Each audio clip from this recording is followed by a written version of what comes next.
Good evening, Broncos, and welcome to this week's installment of Between Two Broncos. I'm your host, Morgan Smith.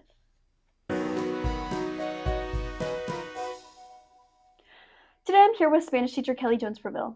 Welcome. Thank you. Well, I just want to preface and say, when this airs, it's going to be Friday. Do you have anything to say about that? I'm really looking forward to Friday. Hoy es viernes, woot woot.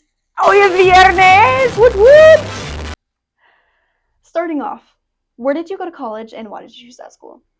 I went to college at Buena Vista University, and then I got my master's at University of Phoenix. I was all set to go to Iowa State University, and all of my cousins and my entire family went to Iowa State.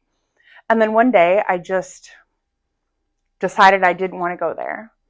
And I decided I was going to go to the closest possible university to home, and it was a 33-minute drive from my house, and I drove back and forth from school, but I lived on campus. Why'd you back out? It was really, like a truck. really far away.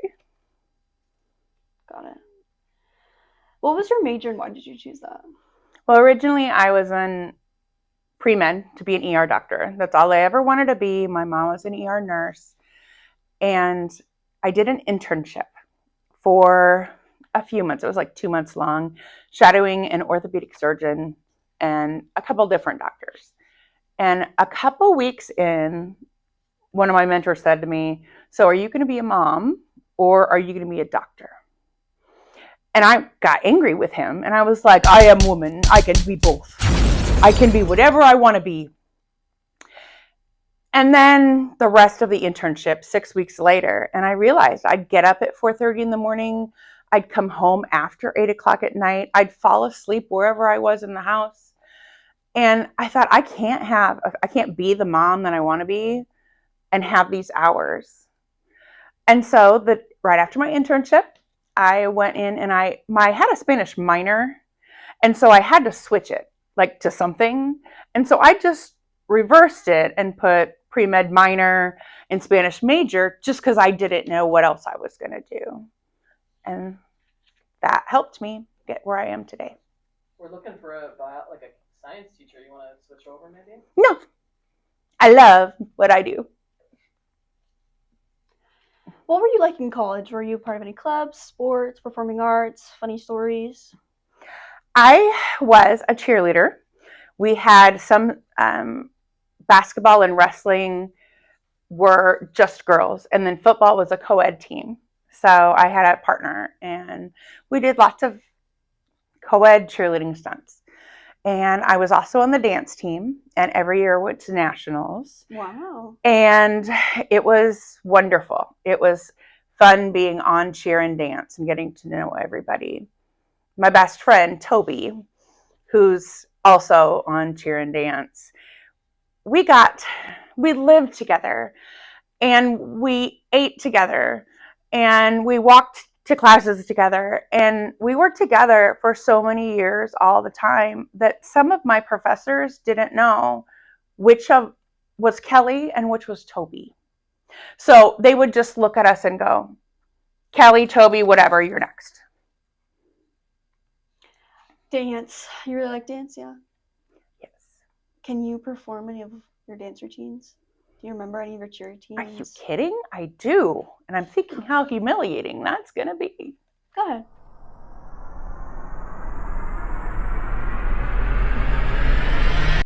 Go ahead.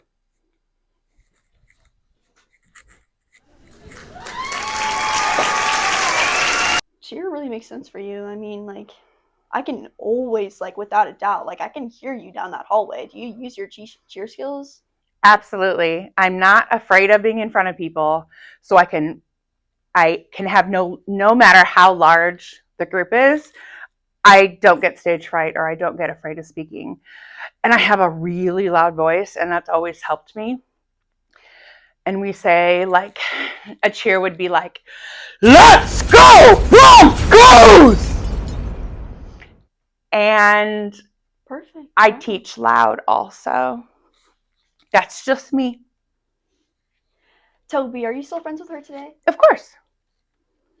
Why did She's a lawyer. In fact, she is the lawyer that will fire people. Like, she is the bad guy in the company. When something goes wrong, she is the office you go to and you know you're in trouble or fired because it is her office. It's very polar opposite of you, would you say? Yeah. Why did you decide to become a teacher? I loved Mexico, and I was technically an education major, a Spanish major. The class came around that you had to have in order to be a teacher. And my mentor was like, you just take the class now in case you decide to be a teacher someday. And you know what? I took it, and it was wonderful. Because all my life, I was a 4-year-old, and I would say, I want to be an ER doctor, and I want to be this, and I want to be that. And my family would say, you can try to be whatever you want to be, but you're going to be a teacher. My sister's a teacher. All of my aunts are teachers. My stepmother's a teacher. That's what we do in our family. Can you tell us what happened in ER? Well, one of the strangest things that happened is that my mom's an ER nurse.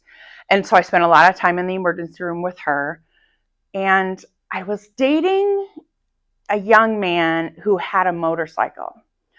And it was the rule that I had to have a helmet if I wanted to be on the back of his motorcycle. And then one of our friends flipped his motorcycle and destroyed all the front of him. And my mom's like, hey, honey, come on over. I got something to show you. And then she brought me back to the bay where my friend was after the accident. And it was horrifying. And I really tried to wear my helmet after that. My mom is such a good teacher. That's crazy. Well, I'm honestly, I was talking about like the show ER, but like I love that show. Really? Yeah. I didn't watch the last episode. Have you traveled anywhere? Like any place you liked, didn't like? In the summer, I spend my time in Okoboji. It's a big blue lake in Iowa. I have spent, month or so, a little over a month in Spain, and I was not a fan of that at all. People are really rude. Kind of like New York, where everybody's don't look at anyone, and if you do, then you get like a bad gesture back at you. I lived in Mexico on and off for a couple of years, and I had to go down there to go to school to get my Spanish degree, but I really liked it, and so I kind of ended up staying. Did you wear sunscreen? Actually, no. I was so tanned that at the time, there was no reason for sunscreen because I never burned. Now, I didn't understand 30 years ago that was going to be a problem. But no, I didn't need sunscreen because I was so tan.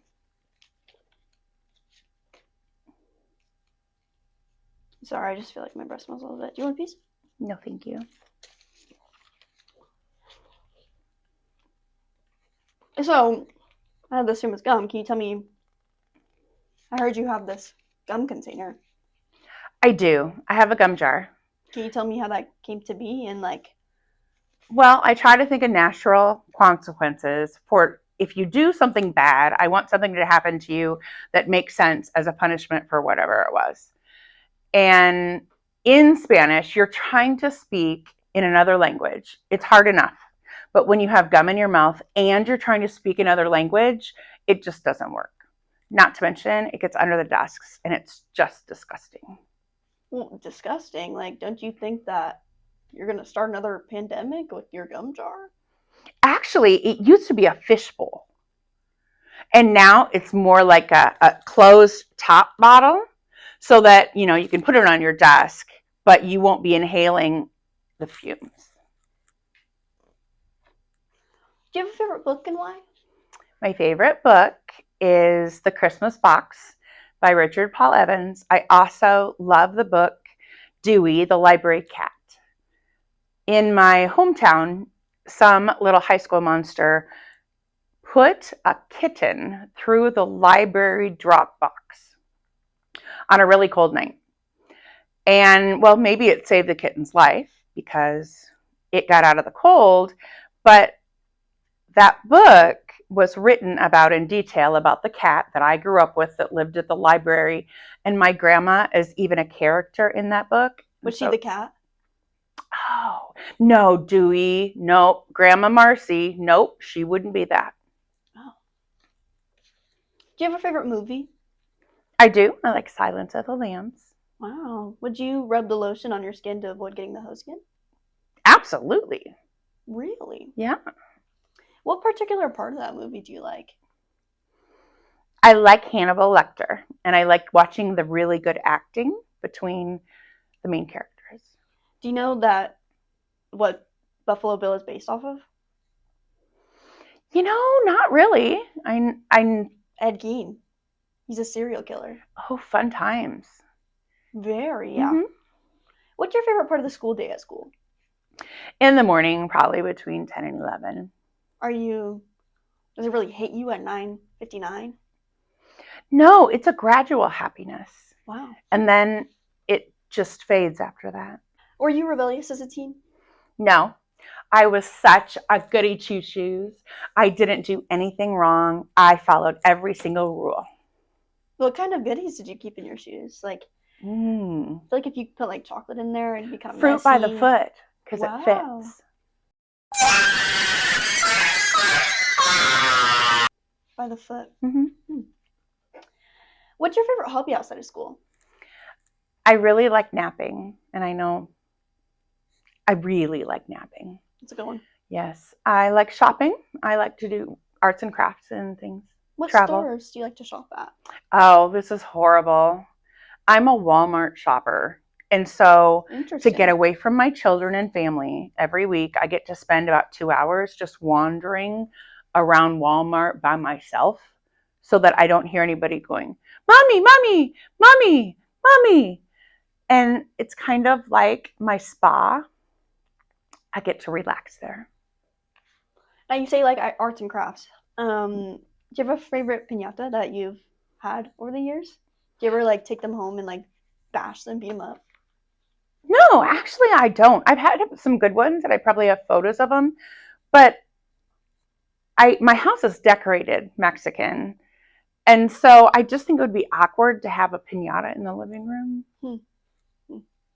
Is there anything else you'd want your students to know about you? I would say that I am a mother now, and I'm a good mother, and I am a good person now. However, you wouldn't know me if you had met me when I was 20. I was a completely different person, living in Mexico, working in Mexico. It's just hard to think about because there's no way you'll understand. Who do you look up to and why?